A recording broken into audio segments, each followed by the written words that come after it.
Сәлеметсіңдер ме балалар? 3-ші сынып қазақ тілі пәні 42-ші сабақ. Түбір сөз және туынды сөз тақырыбын жалғастыратын боламыз. Балалар, менің каналымды жоғалтып алмас үшін видеоның төменгі жағындағы подписаться батырмасын басып, каналыма тіркеліп алыңдар. 18-ші жаттығуға қараймыз. Мәтінді оқы, ұтымды жауап. Болашақ суретші бала бір күні 13 жыл қой бақтым, енді оқимын. Таяқ қуат болса да мұрат емес деп Жаркентке жаяу кетеді. Жаркентте байларға жалшы болып, аздаған тиын тебен табады. Ол ақшасына қағаз, бояу сатып алатын. Әбілхан 25 жасқа келгенде оқу іздеп Алматыға жол тартады. Оның небәрі 2 сыныптық білімі болды. Атақты суретші Николай Гаврилович Хлудовқа салған суреттерін көрсеткенде, ол баланың өнеріне қайран қалыпты. Сурет салуды қайдан және кім үйреткенін сұрағанда, Әбілхан Қастеев таудың бұлағынан, қойдың құлағынан, анамның киізінен, ешкімнің мүйізінен деп жауап берген екен. Мәтіннің авторы Әміртай Бөриев. Ал енді балалар, мәтін мазмұны бойынша берілген тапсырманы орындайық. Мәтін кім туралы? Мәтін балалар Әбілхан Қастеев туралы. Әбілхан Қастеев туралы не білесің? Әбілхан Қастеев қазақтың атақты кескіндемешісі, график суретші, қазақ бейнелеу өнерінің негізін салушылардың бірі. Әбілхан Қастеевтің Хлудовқа берген жауабын топта талқыла, ол неліктен солай жауап берді?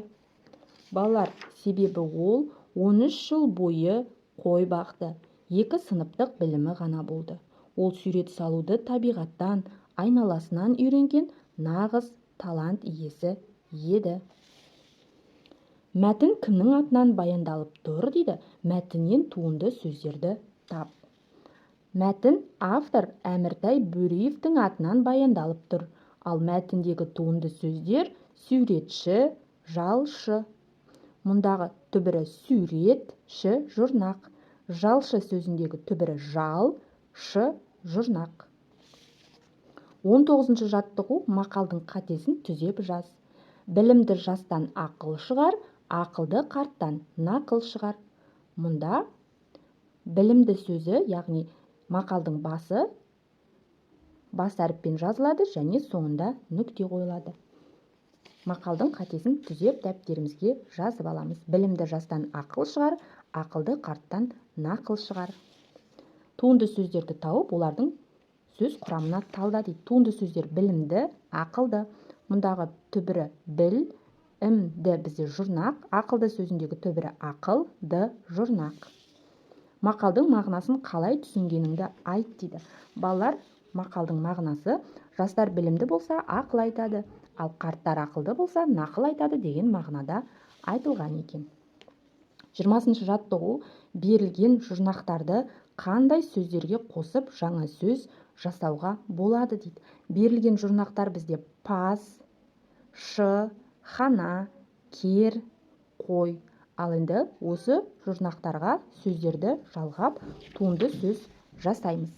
Өнер пас, қобыз шы, кітапхана, айла кер, сән қой деп біз туынды сөз жасасақ болады.